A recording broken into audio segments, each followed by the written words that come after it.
Hello.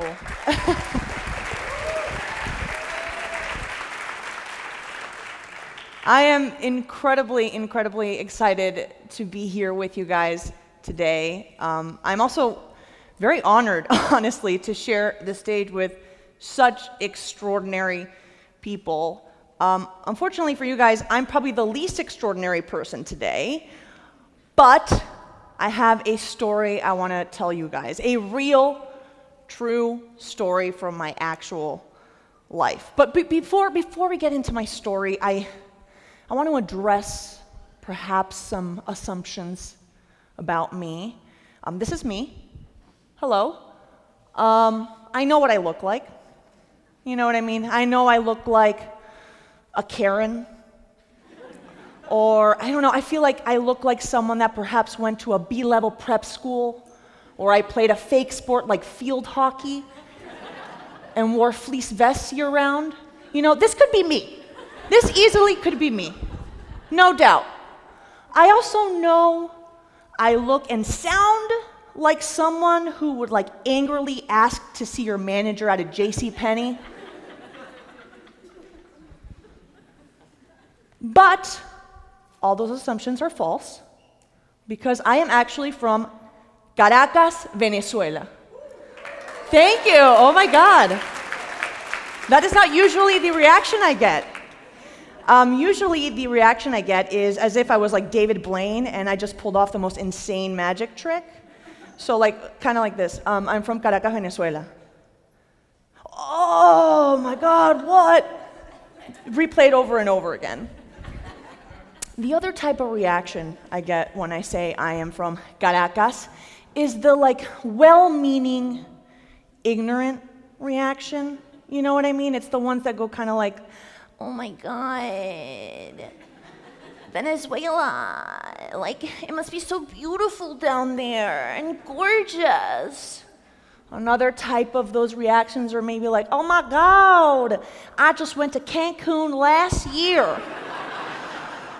And I love that your culture is gorgeous. Thank you, Karen. I'm sure the culture at your Hard Rock Hotel and Casino was astounding. But I don't have to tell you guys, this learned audience, that Venezuela is currently in complete turmoil, and that the country is basically taken hostage by its president. I look at the audience while I quote so that they understand I mean dictator, Nicolas Maduro. But I don't like to call him Nicolas Maduro. I like to call him the love child between Saddam Hussein and a Mr. Potato Head. It's truly astounding. It looks like it's his parents. But much like many Venezuelans, I had to leave my country several years ago, and as of 4 years ago, I became a US citizen. Thank you so much. I was very excited. And actually I was so excited that people would ask me, hey, girl, what's the thing you're most excited about being an American? Is it the liberty? Is it the freedom?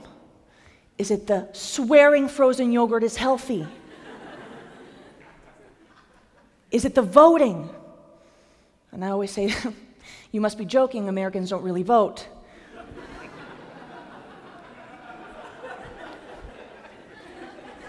Social commentary. But what I was really excited about was the passport itself. Now, I'm not talking about the visa, like the visas I wouldn't need to go to places, or the excitement of pretending to be from Canada when I traveled abroad. It was the actual passport, like the act of getting a passport. Because to get my US passport, it took me exactly 90 minutes. 90, that's it. To get my Venezuelan passport, however, it took me 9 months, 3 hackers, $1,000 in bribes, suddenly smuggling myself into a government building, smuggling myself out because I was going to get in trouble, texting with a former drug dealer who now started dealing passports because it was more lucrative. And after all that, all I got was an appointment. So for me, bureaucracy was always like a Liam Neeson movie. You know? But here in the States, bureaucracy is like a Katherine Hagel movie. I know it's boring. I know. But the best thing about it is that it's over in 90 minutes. And sometimes when you come from a country like Venezuela, you want your life to be as boring as the romantic comedy you will only willingly watch on an airplane.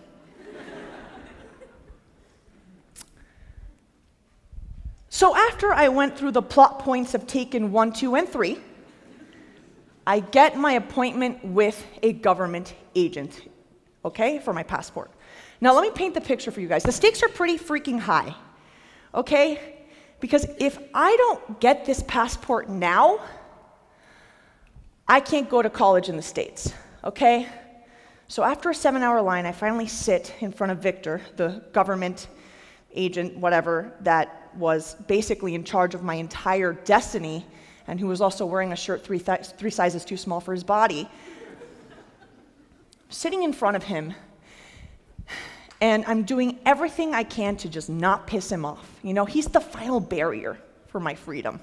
So I'm like smiling like the Cheshire Cat and like trying not to breathe because maybe my breathing will piss him off. And I see that he's looking really confused as he's looking at my documents. He's looking perplexed. And I interject really quickly and I'm like, Victor, hey, I see that you're looking at my documents. You're looking at them over there. Yeah, I know I was born in Europe, but I just want you to know I am Venezuelan. It's the only passport I have. I just want to let you know. I know you're confused, but don't be confused. Okay, anyway, if you have any questions, you let me know. Okay, right. I go back to my Cheshire Cat stance, and his face of perplexion transforms into a face of anger. And suddenly, he asks me, ¿Tú crees que yo soy un huevón? Which sort of translates to, do you think I'm a fucking idiot? And after a brief moment of me just staring at him, he reiterates with, do you seriously think I'm a fucking idiot? Now, in this moment, I'm not really sure what to do, so I just stare. And then he proceeds to point at some of the documents and say, here it says you were born in England. Here it says you were born in Great Britain. Here it says you were born in the United Kingdom. So tell me something, little girl. Tell me something right now. How can one person be born in 3 different places?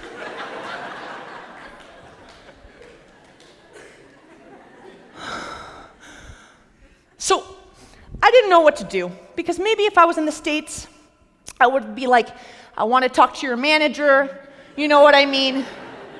But this is Venezuela, okay? I have less rights in any place in Venezuela than the jewelry section of a JCPenney. So I just take a deep breath, and I do what I think any of you would do in that situation, and I look him straight in the face, and I say, Victor, let me explain this to you.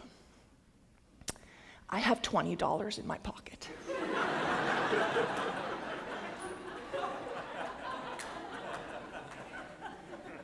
If I just slide this over to you, can you please make this work? And it worked.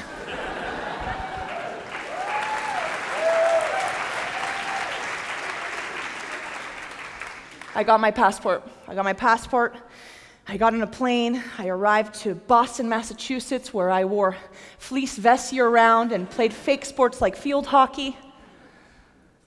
I even joined the campus Hallel So I was able to go on their annual trip to Rwanda, which I was very, very excited about.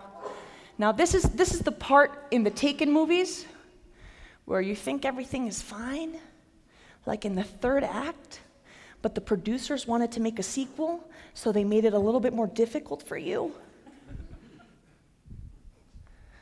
So I take several planes, Boston, DC, Italy, Ethiopia, Uganda, Rwanda. I'm so excited to spend the summer there. Passing by immigration, all my American friends go right through immigration. I'm standing there with my Venezuelan passport. I'm so excited. I'm gonna make it in there. Give my passport to the agent. And he asks me, hey, where's your visa? Fun fact, I didn't know I needed one.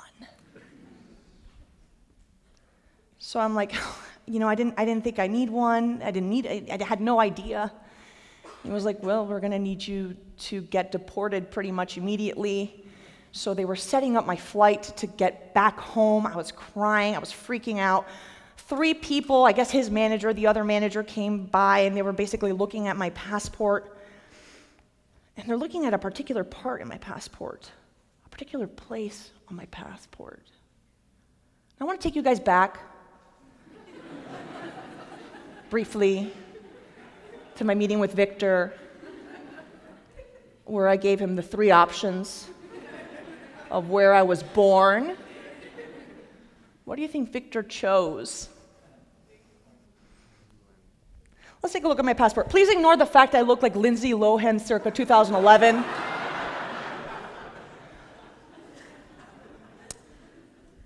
Place of birth. Let's take a closer look. Royal Leamington Spa. What the fuck?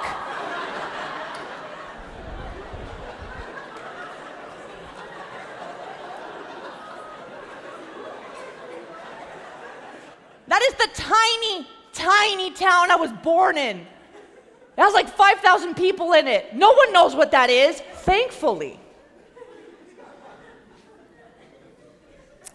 Because as the immigration agents in Rwanda were looking at my passport, they kept on staring at this particular place.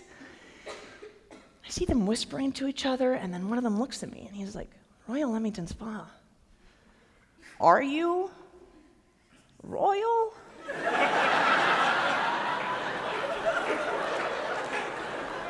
And I did what any of you would do in that very moment.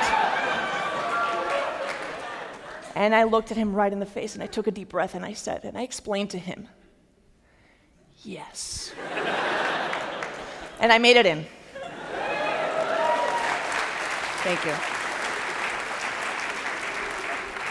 You know, a lot of people ask me, what made you become a comedian? Like, why would you do that to yourself? And I always look back to these stories, because in the moment, they were the most traumatic and perhaps depressing moments of my life. But in hindsight, they were the most fertile ground for comedy. Thank you guys so much.